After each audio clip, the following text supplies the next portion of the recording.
तो पूरी कोशिश होगी कि जो भी आंसर है वह सही हो। कम से कम आज के दिन आपने जो साल भर मेहनत किया है उसके लिए यह ना हो कि आप कोई गलत उत्तर को लेकर और आज से आप तनाव में रहें। तो बच्चों, जैसा कि आप यहाँ पे देखोगे कि इस बार जो इतिहास में जो प्रश्न जो पूछा गया है वह टोटल नंबर ऑफ प्रश्न जो हैं इतिहास से जो यहाँ पे क्वेश्चन आए हैं वह कुल क्वेश्चनों की संख्या, अगर नंबर ऑफ क्वेश्चन हम लोग देखें तो आपसे 16 प्रश्न यहाँ पे इतिहास का पूछा गया है। नंबर ऑफ क्वेश्चन 16 है। अब इसमें एंशिएंट भी है, मिडाइवल भी है और मॉडर्न भी है। अगर हम लोग यहाँ पे देखें अब एंशिएंट की, तो सबसे पहले अगर हम लोग देखते हैं एंशिएंट में, तो यह पहला प्रश्न है बच्चों कि निम्नलिखित युग्मों पर विचार कीजिए। अब यहाँ पे है कि अशोक के प्रमुख शिलालेख के स्थान, और वह स्थान जिस राज्य में है, यानी अशोक के ये जो भी शिलालेख हैं, धौली, एरागुड़ी, जौगढ़ और कालसी, यह आपको अशोक ने बहुत सारे स्तंभ लेख और शिलालेख स्थापित किए थे। यह दीर्घ शिलालेख है जो 8 स्थानों से मिलता है, और इसे चतुर्दांश शिलालेख भी कहा जाता है, जिसमें 2 तो पाकिस्तान में है, शाहबाजगढ़ी और मानसेरा। और ये मैंने पूरा वीडियो भी आपको, आप हमारे IS पॉइंट यूट्यूब चैनल पर जाएंगे, वहां पे आपको पूरा वीडियो इस पे मिल जाएगा। IS point Delhi YouTube channel पे, या SK पांडे हिस्ट्री आप टेलीग्राम पे देख सकते हैं, वहां पे आपको पूरा ये वीडियो मिल जाता है। ये मैंने जहां भी क्लास करवाया है सभी जगह यह क्लास मैंने करवाया है। तो इसमें स्थान है, जैसे ये आपको वृहत शिलालेख है। अब धौली यह आपको उड़ीसा में है, बिल्कुल सही है। एरागुड़ी आंध्र प्रदेश में, बिल्कुल सही है।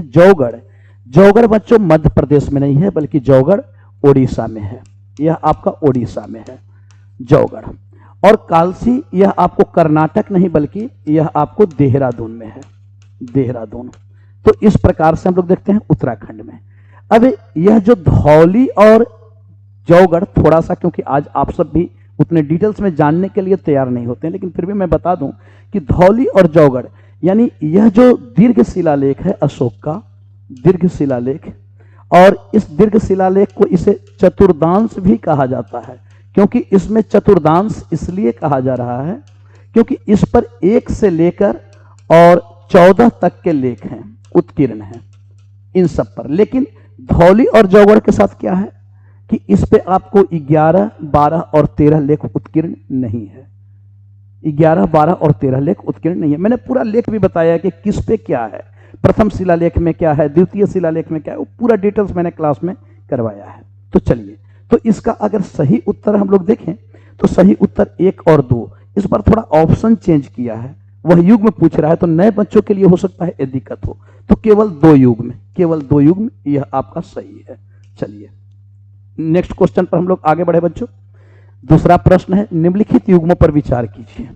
अब यह जो निम्नलिखित युग्मों पर विचार कीजिए, इसमें आप देखते हो, तो इसमें जैसे आप देखते हो कि इसमें आपका है कि निम्नलिखित राजा और राजवंश, जैसे अब राजा और राजवंश आपसे पूछ रहा है। ननुक, यह आपको चंदेल वंश के संस्थापक हैं। अच्छा, जय शक्ति जय सिंह या जजाक भुक्ति के नाम से जाने जाते हैं, यह भी चंदेल वंश से जुड़े हैं, ये आपका गलत है। नागभट्ट द्वितीय, यह गुर्जर प्रतिहार वंश से संबंधित हैं। और जब आप देखते हो कि जो गुर्जर प्रतिहार हैं, जो त्रिपक्षीय संघर्ष हो रहा है, तो उस त्रिपक्षीय संघर्ष से भी ये जुड़े हैं, और इन्होंने कनौज को अपनी राजधानी बनाया था। नागभट्ट द्वितीय गुर्जर प्रतिहार के बहुत महत्वपूर्ण शासक हैं। अच्छा, भोज, यह भोज आपको परमार वंश से संबंधित है, ठीक है। तो इस प्रकार से हम लोग यहाँ पे देखें तो यह आपको राष्ट्रकूट शासक तो दंतीदुर्ग था, तो यहाँ पे संस्थापक भी रहा है। तो इस प्रकार से आप देखो तो अब इसमें कौन सा सही है, यानी केवल 2 युग्म सही है, यानी ए इसका सही आंसर है, ए इसका सही आंसर है। नेक्स्ट हम लोग आगे बढ़े बच्चों। अगर यहाँ पे आप देखो, अब प्रश्न पूछा है, ए सी है, सेक्शन सी है, ये आपको सीरीज सी है, जो हमारे पास है सीरीज सी है। नंबर ऑफ क्वेश्चन ऐसे ही है, तो 1, 2 और 3 तो हम लोगों ने यहाँ पे देखा। अच्छा, तीसरा प्रश्न, हाँ तीसरा प्रश्न आप देखो। अब तीसरे प्रश्न में क्या है बच्चों कि यहाँ पे तीसरे प्रश्न में दिया हुआ है, और वह दिया हुआ है कि प्राचीन दक्षिण भारत में संगम साहित्य के बारे में निम्नलिखित कथनों में से कौन एक सही है। अब संगम कविताओं में भौतिक संस्कृति का कोई संदर्भ नहीं। देखो, भौतिक संस्कृति का तो है, वहां पे संगम जो कविताएं हैं उनमें भौतिक संस्कृति का तो बताया जा रहा है, भौतिकतावाद तो दिखेगा ही, तो यह आपका गलत है। वर्ण का सामाजिक वर्गीकरण, अब वर्ण भी है वहां पे, लेकिन उत्तर भारतीय समाज से वह वर्ण अलग है, लेकिन वहां पे वर्ण है, ठीक है, वर्ग है, वहां पे चतुवर्ण व्यवस्था है, ब्राह्मण वहां भी विशिष्ट है।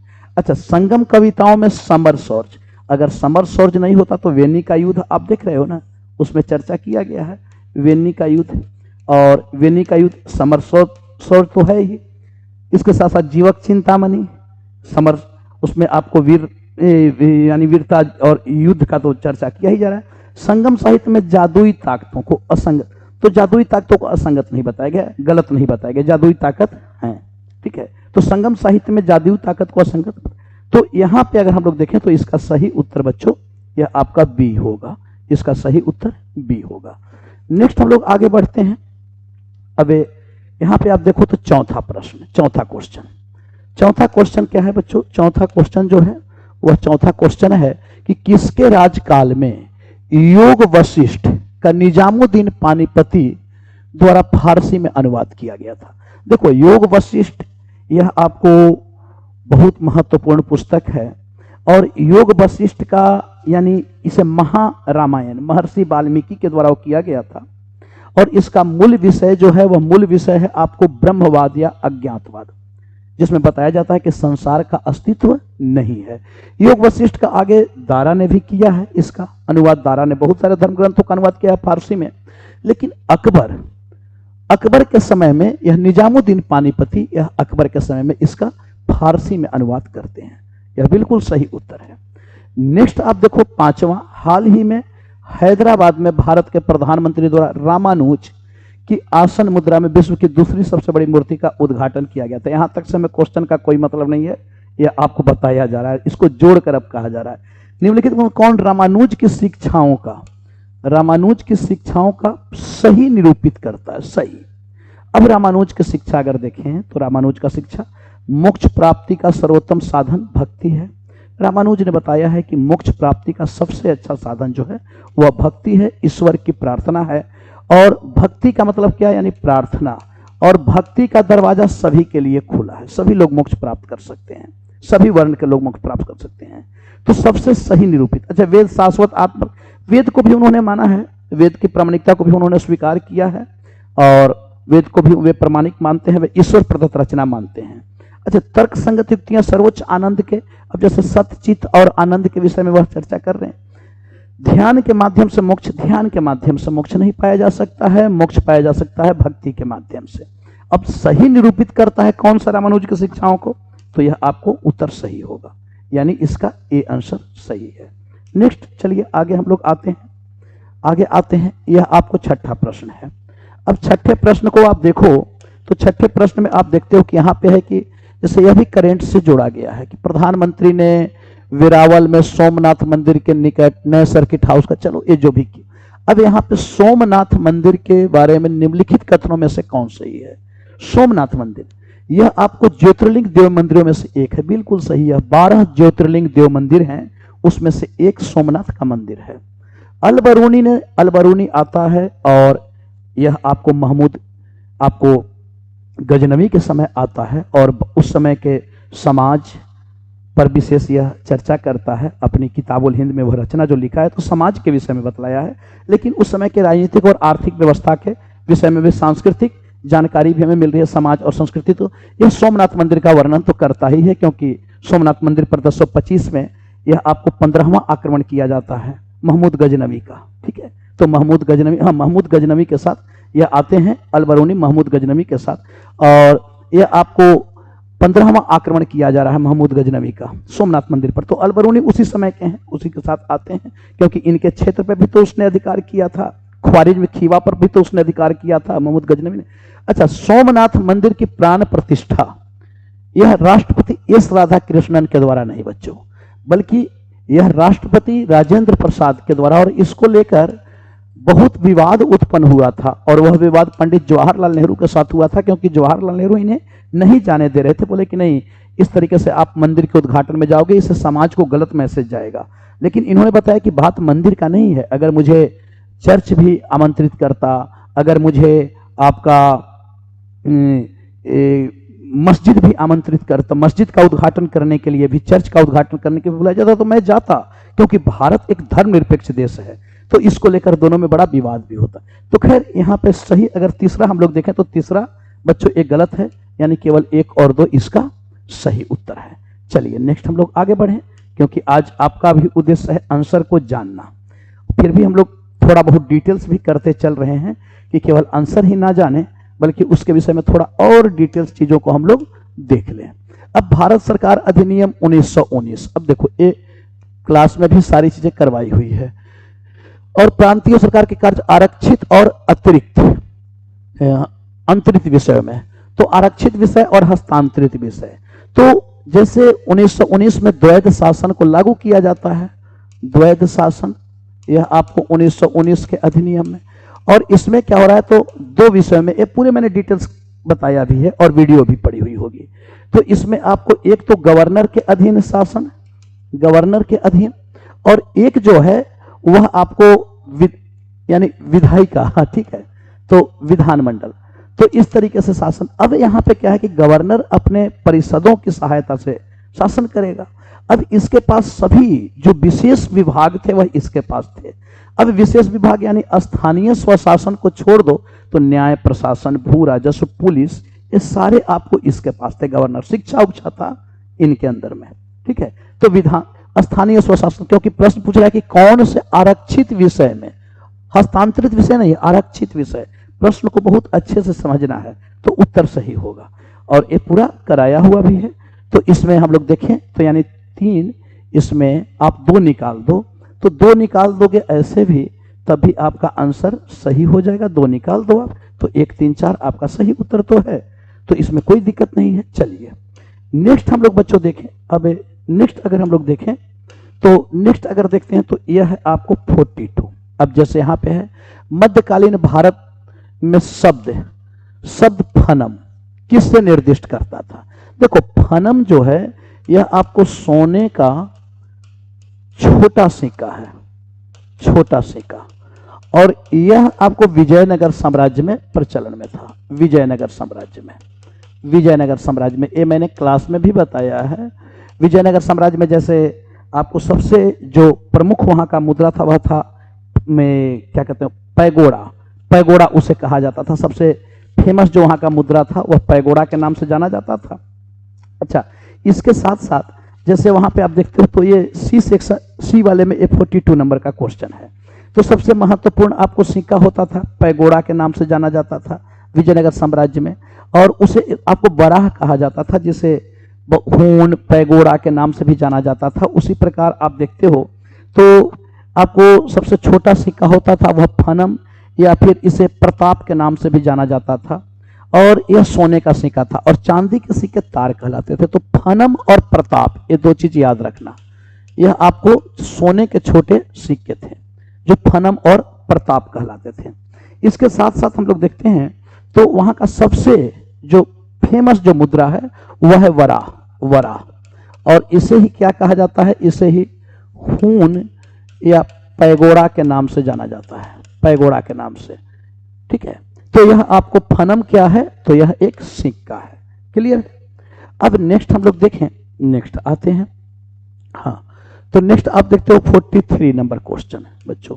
अब 43 नंबर क्वेश्चन को आप देखो तो यहाँ पे क्या है कि स्वतंत्रता सेनानियों पर विचार कीजिए। बरिंद्र कुमार घोष, अब इन्होंने क्या किया था, तो युगांतर पत्रिका के नाम पर युगांतर क्रांतिकारी संगठन इन्होंने चलाया था, बंगाल से जुड़े हैं, ठीक है, ये सब वही हैं।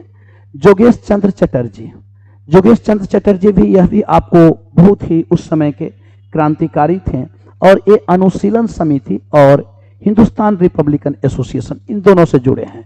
अनुशीलन समिति, अनुशीलन समिति, और इसके साथ साथ आप देखते हो तो हिंदुस्तान रिपब्लिकन एसोसिएशन, और यही हिंदुस्तान रिपब्लिकन एसोसिएशन आगे चलकर HSRA बनता है 1924 में। अच्छा, रास बिहारी बोस, रास बिहारी बोस एक बहुत बड़े क्रांतिकारी थे, और इन्होंने क्या किया था कि इन्होंने सबसे पहले जैसे जब राजधानी परिवर्तन हो रहा था तो उस समय इन्होंने बम फेंका था और वायसराय के ऊपर। उसके बाद फिर ये जुड़ जाते हैं गद्दर क्रांतिकारियों के साथ में, क्योंकि बहुत सारे गोला बारूद भी लाया जा रहा था। तो यह आपको जुड़ जा रहे हैं, यानी यहाँ पे आप देखते हो तो इसमें केवल 3 सही होगा, केवल 3 सही होगा, ठीक है, केवल 3 सही होगा। नेक्स्ट आप देख सकते हो प्रश्न आपको क्रिप्स मिशन पे पूछा हुआ है। अब क्रिप्स मिशन पे जो प्रश्न बच्चों यहाँ पे पूछा है, तो क्रिप्स मिशन पे अगर प्रश्न को हम लोग देखें तो यहाँ पे पूछा है कि क्रिप्स मिशन के प्रस्तावों के संदर्भ में निम्नलिखित कथनों पर विचार करें। बहुत सावधानी से सुनना। क्रिप्स मिशन 1942 में आता है और क्रिप्स मिशन स्टेफर्ड क्रिप्स के नेतृत्व में आता है। अब मैं ये नहीं बताऊंगा, सारी चीजें क्लास में हो चुकी है, सभी जगह मैंने क्लास में कराया है। और यह दबाव में आता है, अमेरिका चीन के दबाव में आ रहा है, क्रिप्स मिशन को भारत भेजा जा रहा है। और यह क्रिप्स स्टेफर्ड क्रिप्स आते हैं इसके अध्यक्ष बनकर, वे कुछ प्रस्ताव लाते हैं और प्रस्ताव क्योंकि उनका कोशिश है कि भाई भारत इस युद्ध में साथ दे, क्योंकि second world war second phase में वह एक्सचेंज हो जा रहा है। तो संविधान सभा में प्रांतीय विधानसभाओं और भारतीय रियासतों द्वारा नामित सदस्य होंगे। देखो सतर्क हो जाओ, संविधान सभा में संविधान सभा, प्रांतीय विधानसभा और 2 वर्ड आ रहा है, और भारतीय रियासतों द्वारा। तो यहां पे क्या है कि प्रांतीय विधानसभाओं के द्वारा कैसे सदस्य होंगे, यह होंगे निर्वाचित, और भारतीय रियासतों द्वारा कैसे होंगे, नामित।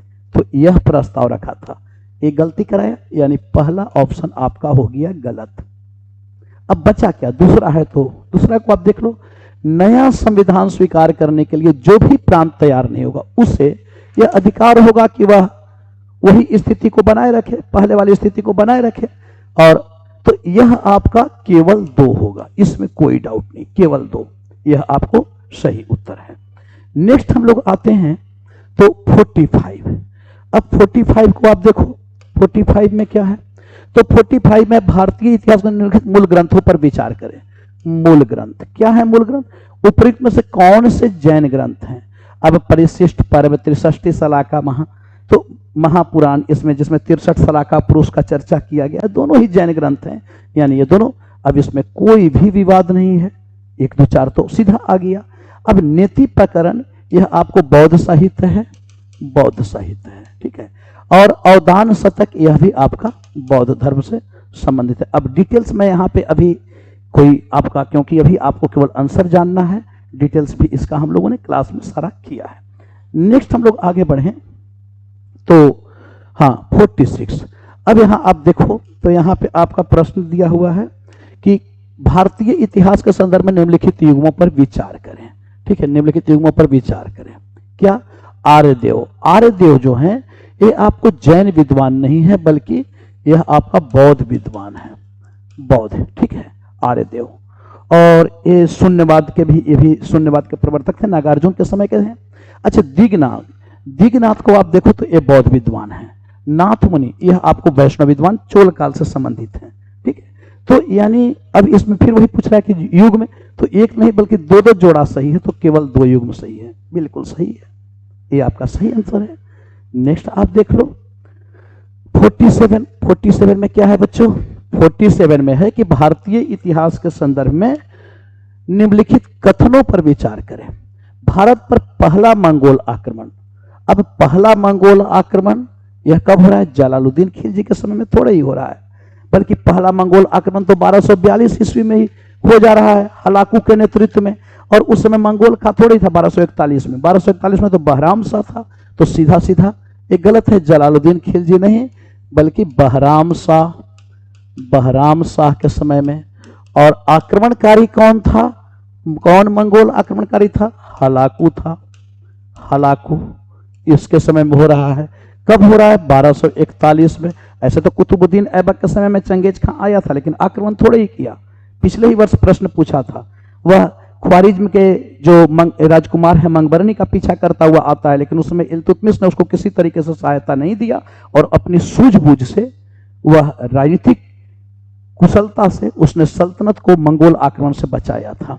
अच्छा, अलाउद्दीन खिलजी के राज्यकाल में एक मंगोल आक्रमण दिल्ली तक आ पहुंचा और उस शहर पर घेरा डाल दिया। बिल्कुल सही है, अलाउद्दीन खिलजी के समय में मंगोल आक्रमणकारी आते हैं और दिल्ली तक वे घेरा डालते हैं। बहुत सारे मंगोल जो है वे मंगोल परिवर्तित भी हो गए थे इस्लाम धर्म में, वह जलालुद्दीन खिलजी के समय में दिल्ली में ही हुए थे। अच्छा, मोहम्मद बिन तुगलक ने मंगोलों से अपने राज्य के कुछ उत्तर पश्चिमी भाग अस्थायी रूप से हार गया था। बिल्कुल वह अस्थायी रूप से हारा था। तो यहां अगर आप देखो तो यहां यानी पहला गलत है। अब पहला गलत है तो पहला आप निकाल दो ऑप्शन से, पहला गलत। तो पहला गलत ऑप्शन से जब आप निकालोगे बच्चों तो पहला गलत, ठीक है। अच्छा, पहला ऊपर कौन सा सही है, ठीक है। तो पहला तो गलत है, अब पहला गलत है और केवल 2 सही है, केवल 2 सही है, ठीक है। केवल 2 सही है, केवल 2 सही है। क्या है?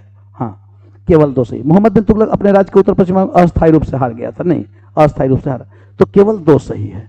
यानी 47 में हम लोग देख लें तो 47 में केवल 2 सही है, ठीक है। पहला गलत है साफ साफ, यहां हम लोग देख रहे हैं कि फर्स्ट आपका गलत है, तो फर्स्ट गलत है, 2 तो सही है, केवल 2 सही है, ठीक है। और कोई ऑप्शन वैसा है नहीं, केवल 2 सही है। नेक्स्ट चलिए आते हैं 48। अब भारतीय इतिहास के संबंध में कुलाह दारन। अब देखो कुलाह दारन जो है, कुलाह दारन यह आपको एक प्रकार का पॉइंटेड कैप था, पॉइंटेड कैप, नुकीले टोपी, ठीक है। यह आपको कुला यानी कुल, ऐसे कैप को धारण और उसे ग्रहण करना, पहनना, धारण करना, तो उसे कुल कहा जाता था, कुला। तो यह आपको सैयद सुल्तान उल्तान भी जारी किया, सैयदों के द्वारा यह धारण किया जाता था। नेक्स्ट आप देखते हो तो 49। अब 49 में यहाँ पे प्रश्न है, थोड़ा सावधानी से इसको देखने की जरूरत है। और यह जो प्रश्न है कि भारतीय निम्नलिखित कथनों पर विचार कीजिए। डच लोगों ने पूर्व तटीय क्षेत्र में गजपति शासक द्वारा प्रदान की गई जमीन पर अपनी फैक्ट्रियां, गोदाम स्थापित किया। अब गजपति शासक द्वारा प्रदान की गई जमीन पर, ठीक। अच्छा, अल्फ्रांसो द अल्बुकर्क बीजापुर सुल्तान से गोवा छीन लिया था, बिल्कुल सही है। अंग्रेज ईस्ट इंडिया कंपनी ने, अब यहाँ पे गजपति शासक को आपको देखते हो तो गजपति शासक आपको यहाँ पे, क्योंकि डचों ने जो फैक्ट्रियां स्थापित की थी वह 1610 में स्थापित की थी पुलिकट में, तो उस समय तक तो गजपति शासक थे नहीं। गजपति शासक का अगर समय काल की बात की जाए तो इनका समय काल 1439 से लेकर और 1541 तक रहता है। तो इनका तो 1439 से लेकर और 1541 तक ही रहता है। और यहाँ तो आपको 1610 में एक फैक्ट्री स्थापित की जा रही है, 1605 में पहली फैक्ट्री स्थापित की गई थी डचों को, तो गलत हो गया भाई। अच्छा, पहला गलत हो गया, आप हटाओ, ये नहीं होगा, ठीक है। ये नहीं, तो पहला हटाओ आप, पहला हटाओ आप, ठीक है। पहला हटाओ आप, ऐसे भी आंसर आपका आ गया 2 और 3, 2 और 3 आंसर आ गया, केवल 2 3। अब अल्फांसो दूसरा सही है। अंग्रेज ईस्ट इंडिया कंपनी ने मद्रास में विजयनगर साम्राज्य के एक प्रतिनिधि से पट्टे पर ली जमीन के एक प्लॉट पर फैक्ट्री स्थापित, बिल्कुल सही है, ठीक है। तो विजयनगर साम्राज्य के प्रतिनिधि, और वह जो प्रतिनिधि यानी उस समय वहां पे जो शासन है तो चंद्रगिरी के राजा से, किससे ली थी? तो अंग्रेजों ने प्रतिनिधि, रिप्रेजेंटेटिव, वह रिप्रेजेंटेटिव था चंद्रगिरी के राजा, चंद्रगिरी के राजा से, चंद्रगिरी के राजा से यह आपको लिया गया था। तो ये आपका आंसर जो है यह बिल्कुल सही है। क्लियर? नेक्स्ट हम लोग आगे बढ़ें। अब यह लास्ट क्वेश्चन है और वह है कौटिल्य के अर्थशास्त्र पर, कि कौटिल्य के अर्थशास्त्र के अनुसार कौन सही है। तो न्यायिक दंड के परिणाम कोई व्यक्ति दास हो सकता था। कौटिल्य बतलाता है दासों के संदर्भ में कि दासता कैसे, क्योंकि मनुस्मृति में भी दास का चर्चा कौटिल्य के अर्थशास्त्र में भी किया गया है। अच्छा, स्त्री दास अपने मालिक के संपर्क से पुत्र जनन कर कानूनी तौर पर मुक्त हो जाती थी, यानी दासता से मुक्त हो जाती थी। तो ऐसे भी दास बनाया जा सकता है और ऐसे दासता से मुक्त हुआ जा सकता है। यदि स्त्री दास का मालिक उस स्त्री से पैदा हुए पुत्र का पिता हो तो उस पुत्र को मालिक का पुत्र होने का कानूनी हक मिलता था, नहीं कानूनी हक नहीं मिलता था। तो केवल इसका सही होगा 1 और 2, यह इसका सही उत्तर होगा। तो इस प्रकार से बच्चों इतिहास को हम लोगों ने देखा। तब तक के लिए बहुत बहुत धन्यवाद। शुभ रात्रि सभी को, थैंक यू सभी को।